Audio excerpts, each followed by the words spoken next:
कहते हैं पति के बिना एक औरत की ज़िंदगी कागज़ के फूल की तरह होती है। वह चाहे अपने आप को कितना भी खुश करने की कोशिश कर ले, पर वो अपने आप को लावारिस और बेबस ही समझती है। इसलिए हर औरत भगवान से अपने पति के लंबी उम्र की दुआ मांगती है। लेकिन मैं एक ऐसी औरत हूँ जो अपने सुहाग के बगैर ही खुद को बेहतर समझती हूँ। आपको मेरी ये कहानी थोड़ी अजीब ज़रूर लग रही होगी और अभी तक आपके मन में मेरे प्रति कई सवाल होंगे कि कैसी ये औरत है, पर कुछ भी कहने से पहले ये कहानी पूरी सुने। बचपन तो खूबसूरत होता ही है। मैं पैदा होने के बाद अपने बचपन को बड़े खूबसूरत अंदाज में जी रही थी, क्योंकि मैं अपने माँ बाप की इकलौती बेटी थी। मेरा कोई भाई नहीं था। मैं अपने माँ बाप की पहली औलाद थी, इसलिए बच गई, वरना मेरे पिता को पता चलता कि मेरे माँ के पेट में एक बेटी है तो कब का वो इस दुनिया में आने से पहले ही मेरे माँ के पेट में ही मुझे मार डालते। पर पहली औलाद होने की वजह से मैं इस दुनिया में आ गई। मेरे पैदा होने पर माँ तो बहुत खुश हुई, पर मेरे पिताजी चेहरे का रंग उड़ गया, क्योंकि मैं एक बेटी थी। ये बातें मरने से पहले मेरी माँ ने मुझे बताई थी, क्योंकि वे मेरे पापा के रवैये से वाकिफ़ थी और मुझे सच्चाई से अवगत कराना चाहती थी। इसलिए मेरे पैदा होने के बाद जब भी मेरी माँ पेट से होती, मेरे पिताजी पेट में ही बच्चे का जांच करवाते कि बेटा है या बेटी। शायद हर बार मेरी माँ के पेट में बेटी ही होती, इसलिए मैं अपने माँ बाप की इकलौती औलाद रह गई। जब मैं 10 या 12 साल की हुई तो माँ की तबीयत बिगड़ने लगी। एक दिन अचानक मेरी माँ ये दुनिया छोड़कर चली गई। पिताजी ने दूसरी शादी कर ली। मेरी सौतेली माँ मेरे घर आई। हर सौतेली माँ बुरी नहीं होती, मैं मानती हूँ, पर मेरी जो सौतेली माँ थी वह बहुत बुरी थी। बाप तो नफ़रत करता ही था, सौतेली माँ भी मुझसे नफ़रत करती थी। अभी मैं जवानी की दहलीज पर कदम रखने ही वाली थी कि इन दोनों में मेरी शादी मुझसे काफ़ी बड़े आदमी से करवा दी गई। फिर भी मैंने अपने से बड़े उम्र के आदमी से शादी कर अपने आप में ही समझौता कर लिया। मैंने सोचा क्या हुआ, मेरे पति मुझसे बड़े हैं, पर अगर उनके विचार अच्छे होंगे तो सब कुछ अच्छा हो जाएगा। इस सोच विचार के साथ मैं ससुराल आई। मैं दिखने में बहुत खूबसूरत थी और शादी के लाल जोड़े में मेरी खूबसूरती और निखर गई। मैं सुहाग की सेज पर बैठी हुई अपने पति का बेसब्री से इंतज़ार कर रही थी और मन ही मन अपने पति के आने के इंतज़ार में दरवाजे के दस्तक को महसूस कर रोमांचित हो रही थी। काफ़ी देर हो गई थी, पर मनीष रूम में नहीं आए। इंतज़ार के वह पल कांटों की तरह चुभने लगे। चाहे दुनिया मनीष को मेरा बूढ़ा पति कहे, चाहे कुछ भी, पर शादी होने के बाद मैं उनसे दिल से बहुत प्यार करने लगी थी। मैं इसी इंतज़ार में थी कि मनीष कब रूम में आए और मैं उनसे अपने मन की बात कहूँ। इंतज़ार की घड़ियां लंबी हो रही थीं, पर दरवाजे पर कोई दस्तक नहीं हुई। मेरा मन बेचैन हो रहा था कि आखिर मैं और कितना इंतज़ार करूं। काफ़ी रात हो चुकी थी। तभी अचानक दरवाजे पर दस्तक हुई। अचानक दरवाजे के खुलने की आवाज़ सुनकर मैं सहम गई। मैंने अपने घूंघट की आड़ से देखा तो मनीष थे। मेरा वह इंतज़ार ख़त्म हुआ। बरसों बाद मैं अपने जीवन में किसी अपने को महसूस करने वाली थी, क्योंकि माँ के गुज़र जाने के बाद अब मुझे कोई अपना नहीं लगता था। बस बचपन से यही सोचती थी कि जिस इंसान से मेरी शादी होगी मैं उसे बहुत प्यार दूंगी और वह भी मुझसे बहुत प्यार करेगा और मुझे अपना समझेगा। अभी मैं ये सोच ही रही थी, तभी मनीष ने झटके से मेरा घूंघट उठाया और मैं डर गई। वे मुझसे कहने लगे, पहले तुम ये बताओ कि तुम इतनी खूबसूरत हो तो तुम्हारे कितने यार हैं। अपने पति के मुंह से यह सब सुनकर मैं बिस्तर से उठ खड़ी हुई और कहने लगी, भगवान के लिए ऐसा ना कहें। क्या खूबसूरत होना बुरी बात है? मनीष ने कहा, नहीं, बुरी बात नहीं है, पर तुम जितनी ही खूबसूरत हो उतना ही मैं बदसूरत हूँ। फिर भी तुमने मुझसे शादी क्यों की? मैंने कहा, क्योंकि मेरे घर वालों ने आपसे मेरी शादी करवा दी तो मैंने कर ली। मनीष ने कहा, नहीं, मैं मान ही नहीं सकता। तुम्हारा ज़रूर किसी लड़के से चक्कर होगा, तभी तुम्हारे घर वाले जल्दी से मेरे जैसे इंसान से तुम्हारी शादी कर दिए। मैं अपने पति के पैर पर गिर गई और कहने लगी, नहीं, ऐसा कुछ नहीं है, मैं आपसे बहुत प्यार करती हूँ, भगवान के लिए ऐसा ना कहें। मेरे लाख समझाने के बाद भी मेरे पति मनीष मेरी बातों को मानने को तैयार ही नहीं थे। वे तेज तेज चिल्लाने लगे। रूम में चिल्लाने की आवाज़ सुनकर मेरी सासू माँ दौड़ते हुए कमरे में आई। मैं जल्दी से दरवाज़ा खोली और रोते हुए उनके पैर पर गिर गई और अपने पति मनीष की सारी करतूतें अपनी सासू माँ को बताई। मेरी सासू माँ बहुत अच्छी थी। उन्होंने मनीष को बहुत समझाया, पर मनीष ने किसी की एक न सुनी। वे बस चिल्ला रहे थे कि ये औरत बदचलन है।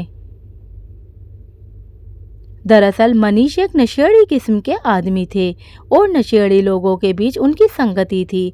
उन्हें लोगों में से किसी आदमी ने मेरे कमरे में आने से पहले ही उन्हें भड़का दिया था कि तुम्हारी बीवी बहुत खूबसूरत है, ज़रूर उसमें कोई कमी है, वरना वे तुम जैसे इंसान से कभी शादी नहीं करती। उसने अपने घर वालों से एक बार भी विरोध नहीं किया और तुम जैसे इंसान से शादी करने को तैयार कैसे हो गई? ज़रूर दाल में कुछ काला है। यही बातें मनीष के दिल में बैठ गईं और वे मुझसे नफरत करने लगे।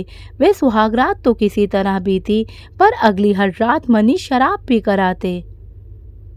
पहले मुझे खरी खोटी सुनाते, उसके बाद अपनी शारीरिक ज़रूरतें पूरी कर मुझे अपने रूम से बाहर निकाल देते।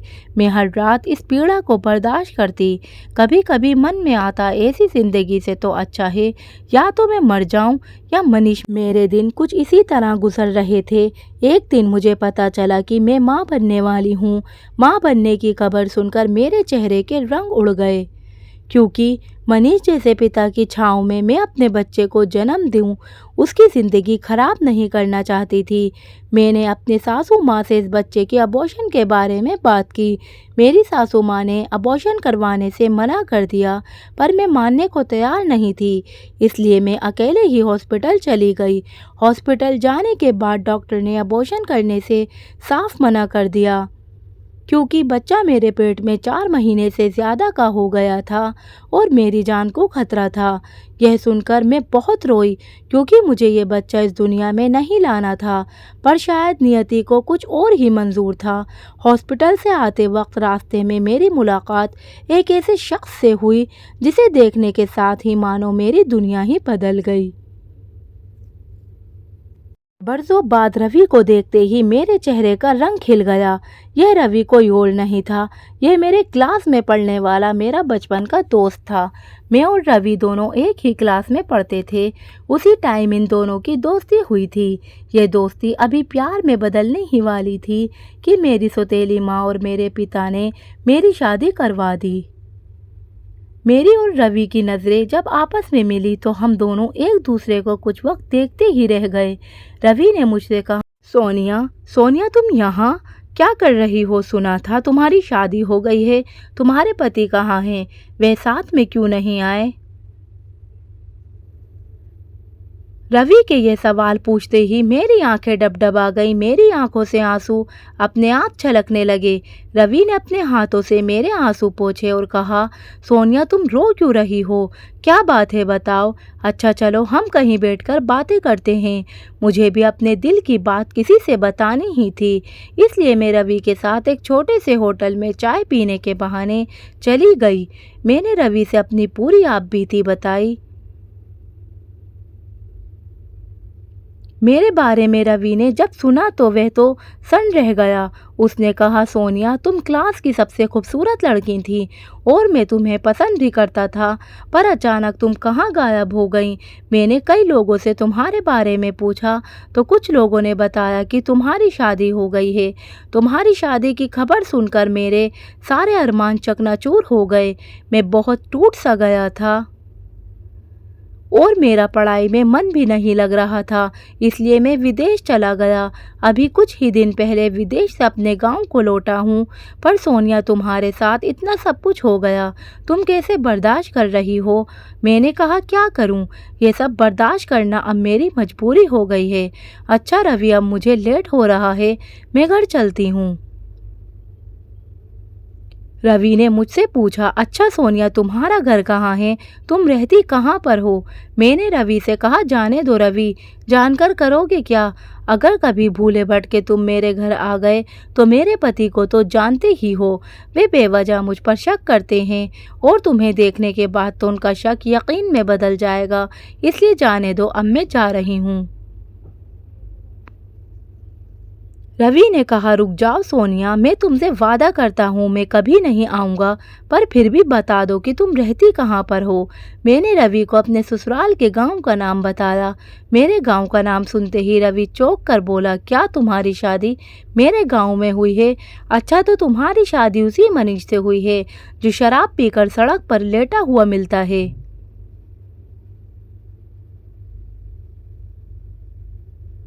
उसके शराब पीने से उसकी माँ बहुत परेशान रहती है क्योंकि उसकी शादी नहीं हो रही थी और तुम्हारे घर वाले उस लखेरे मनीष के पल्ले तुम्हें बांध दिए। तुम्हारे साथ बहुत बुरा हुआ। अच्छा सोनिया, जाते जाते अपना मोबाइल नंबर तो दे दो, कभी कभी फ़ोन पर तुमसे बात हो जाएगी। मैंने रवि को नंबर दे दिया और एक रिक्शे पर बैठकर अपने घर आने लगी। घर आते ही मैंने जो मंजर अपनी आंखों के सामने देखा, उसे देखने के बाद मैंने एक गहरी सांस ली। मैंने देखा मेरे घर पर भीड़ इकट्ठा थी। मुझे देखते ही मेरी सासू माँ मुझे पकड़कर फफक फफक कर रोने लगी। मैंने अपनी सासू माँ को संभाला। समाज और लोक लाज की वजह से मैंने भी 2 आंसू बहा दिए। पर मैं सच बताऊं तो मुझे मनीष जैसे पति के जाने का कोई भी गम नहीं था और नहीं तो एक सुकून था। मेरे पति मनीष अब इस दुनिया से जा चुके थे। शायद ज़्यादा शराब पीने की वजह से उनकी किडनी फेल हो गई और वे मर गए। मनीष का अंतिम संस्कार होने के बाद मैं अपने आप को पहले से ज़्यादा बेहतर समझ रही थी। मनीष का अंतिम संस्कार होने के बाद मैं अपनी सासू माँ के साथ रहने लगी। रवि का घर मेरे घर के कुछ ही दूर पर था। रवि रिश्ते में मेरा देवर लगता था। रवि हर शाम टहलते और घूमते मेरे घर आ जाया करता। मेरी सासू माँ उसे देखकर बहुत खुश होती। मैंने अपनी सासू माँ से रवि के बारे में बता दिया था कि ये मेरे क्लास में ही पढ़ता था। मेरी सासू माँ को रवि के आने से कोई इतराज़ नहीं था, बल्कि रवि जब आता तो वे कहती बहुत खुश रहती। रवि बहुत अच्छा लड़का था। ऐसा नहीं है कि वह सिर्फ मुझसे बात करता, वो जब भी आता वह सासू माँ को सुख दुख के बारे में भी पूछता और अगर मुझे कभी हॉस्पिटल जाना होता तो मेरी सासू माँ रवि के साथ ही मुझे भेज देती। ऐसा ही किसी तरह मेरे 9 महीने बीत गए। मैंने एक लड़के को जन्म दिया। अपने पोते को देख मेरी सासू माँ बहुत खुश हो गईं। उनकी खुशी का तो ठिकाना ही नहीं था और मैं भी बहुत खुश थी। पर शायद हमारी ये खुशियाँ कुछ ही दिनों तक टिक सकीं। एक दिन की बात है, मैं किचन में खाना बना रही थी और मेरी सासू माँ मेरे बेटे यानी कि अपने पोते की मालिश कर रही थी। तभी दरवाजे पर एक दस्तक हुई। कोई हमारे घर के दरवाजे को तेज तेज पीट रहा था। मेरी सासू माँ और मैं इस तरह का आवाज़ सुनकर डर गए। मैंने अपनी सासू माँ से कहा, माँ जी आप बच्चे को लेकर रूम में चले जाइए। मेरी सासू माँ मेरे बेटे को लेकर रूम में चली गईं। मैंने जाकर दरवाज़ा खोला तो देखा एक लड़की थी जो तेज स्वर में चिल्लाते हुए मुझसे कह रही थी, अगर खैरियत चाहती हो तो मेरे भाई का पीछा छोड़ दो, नहीं तो बहुत बुरा होगा। मैंने उस लड़की से पूछा, आप कौन हैं? पर आप ये सब क्यों कर रही हैं? किसका पीछा छोड़ दूं? उस लड़की की आवाज़ सुनकर पीछे से मेरी सासू माँ भी आ गईं। मेरी सासू माँ ने कहा, अरे यह तो रवि की बहन है। क्या हुआ बेटा, तुम इतनी चिल्ला क्यों रही हो? उस लड़की ने मेरी सासू माँ से भी चिल्लाते हुए कहा, आपकी बहू की वजह से मेरा भाई बदनाम हो रहा है। अगल बगल के लोग उसकी बदनामी कर रहे हैं और आप कह रही हैं कि चिल्ला क्यों रही हो। मेरी सासू माँ ने रवि की बहन से कहा, देखो बेटी, मैं गांव या समाज का मुंह तो नहीं बंद कर सकती, क्योंकि मैंने भी कुछ लोगों के मुंह से ये बात सुनी थी, पर मैं इस बात को इग्नोर किया और घर आकर भी कुछ नहीं बताया, क्योंकि मुझे पता था कि यह सब अफवाह है और कुछ नहीं, और ज़्यादातर लाचार और बेबस लोगों की ही झूठी अफवाह ही उड़ती हैं। दुनिया चाहे कुछ भी कहे, पर मुझे अपनी बहू सोनिया पर पूरा विश्वास है कि वो कोई भी ऐसा गलत काम नहीं कर सकती जिसे हमें शर्मिंदगी महसूस हो। हाँ, मैं मानती हूँ कि रवि और सोनिया एक ही क्लास में पढ़े हैं, तो रवि हमारे घर आ जाता है तो सोनिया थोड़ा हंसकर उससे बात कर लेती है। तो इसका मतलब ये नहीं कि सोनिया गलत है। हाँ, अगर तुम्हें समझाना है तो जाकर अपने भाई को समझाओ। मेरे घर आकर इतना हंगामा खड़े करने की ज़रूरत नहीं। मेरी बहू तुम्हारे भाई को बुलाने नहीं जाती, वे खुद ही हमारे घर आता है, तो इसमें मेरी बहू की क्या गलती। मेरी सासू माँ के मुंह से मुंह तोड़ जवाब पाकर रवि की बहन और कुछ अगल बगल के लोग तो एकदम सन्न रह गए। रवि की बहन के पास तो अब कोई जवाब ही नहीं था कि वह आगे कुछ कह सके। अभी मेरी सासू माँ रवि की बहन को यही सब सुना ही रही थी, तभी रवि और रवि के घर वाले भी दौड़ते हुए मेरे दरवाजे के सामने आ गए। रवि मेरी सासू माँ के सामने हाथ जोड़कर कहने लगा, माँ जी, अपनी बहन की तरफ से मैं आपसे माफ़ी मांग रहा हूँ। माँ जी, अगर दुनिया मेरे और सोनिया के रिश्ते को एक नाजायज़ रिश्ते का नाम दे रही है तो मैं इसे बर्दाश्त नहीं कर सकता। हाँ, मैं मानता हूँ कि पहले मैं सोनिया से प्यार करता था, और प्यार करना कोई गुनाह है तो वह गुनाह मैंने पहले किया था, पर जब से उसकी शादी हुई है वह इतनी तकलीफ़ों से गुजर रही है, तो उसका क्लासमेट होने के नाते और एक सच्चा दोस्त होने के नाते उसकी छोटी मोटी हेल्प कर देता हूँ और उससे दो बातें कर लेता कि उसके चेहरे पर थोड़ी खुशी आ जाए। पर मैंने और सोनिया ने कभी भी अपने इस रिश्ते की सीमा को लांघा नहीं है, क्योंकि हम दोनों पढ़े लिखे समझदार हैं और हमें यह भी पता है कि क्या सही है और क्या गलत। पर हाँ, अगर इस रिश्ते को बदनाम कर ही दिया गया है तो अब मैं इस रिश्ते को एक जायज़ नाम देना चाहता हूँ। मैं सोनिया से शादी करना चाहता हूँ। शादी का नाम सुनते ही रवि के घर वालों ने इसका विरोध किया और रवि ने कहा, अगर तुमने इस विधवा औरत से शादी की तो तुम्हें हम अपने जायदाद से बेदखल कर देंगे। रवि ने अपने घर वालों से कहा, अगर मैं सोनिया से शादी नहीं करूँगा तो वैसे भी मैं जायदाद से बेदखल हो जाऊँगा, क्योंकि तब मैं किसी से शादी ही नहीं करूँगा, तो मुझे जायदाद मिले या ना मिले इससे मुझे कोई फ़र्क नहीं पड़ता। इसलिए माँ जी, अगर आपकी इजाज़त हो तो मैं सोनिया से शादी करना चाहता हूँ। पर मैं रवि के इस फैसले से सहमत नहीं थी, क्योंकि मेरे सामने मेरा नन्हा सा छोटा सा बच्चा था और मुझे उसके बारे में भी सोचना था। इसलिए मैंने रवि से कहा, रवि, मुझे माफ़ करना, पर मैं तुमसे शादी नहीं कर सकती। रवि ने कहा, नहीं सोनिया, ऐसा मत कहो, भगवान ने हमें दोबारा मिलने का मौका दिया है, इस मौके को गवाओ मत। और अगर तुम्हें अपने बेटे की चिंता हो रही है कि मैं उसका सौतेला बाप हूँ, क्या पता उसे प्यार दूंगा या नहीं, तो मैं तुमसे वादा करता हूँ कि हम दोनों का कोई भी बच्चा पैदा नहीं होगा। आज से हमारा एक ही बेटा रहेगा। मेरी सासू माँ को तो मेरे और रवि के रिश्ते से कोई एतराज़ नहीं था। वे तो खुद ही चाहती थी कि मेरी ज़िंदगी में कोई अच्छा इंसान आ जाए और मैं उससे शादी कर लूँ। रवि के घर वाले और गांव वालों ने शुरू में तो बहुत विरोध की, पर रवि के प्यार के आगे उन लोगों ने भी हार मान ली। कुछ दिन बाद मेरी और रवि की शादी हो गई। आज मैं फिर से सुहाग की सेज पर बैठी हुई अपने मनचाहे पति के आने का इंतज़ार कर रही थी। मन में एक अलग सा सुकून था। शायद रवि ही मेरा जीवन साथी बनने के लायक था। मनीष से तो मेरी शादी गलती से हो गई थी। आज मैं रवि के साथ बहुत खुश हूँ।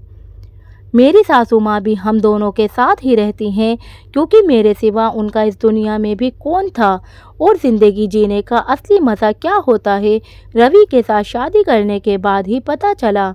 हमारे समाज में शादियाँ लोग जन्म पत्रिका और कुंडली मिलाकर करते हैं, लेकिन जन्म पत्रिका और कुंडली मिलाने के साथ साथ लड़के और लड़की का विचार मिलता है या नहीं, यह देखकर अगर शादी होती तो हमारे समाज के हर शादी की उम्र बहुत लंबी होती।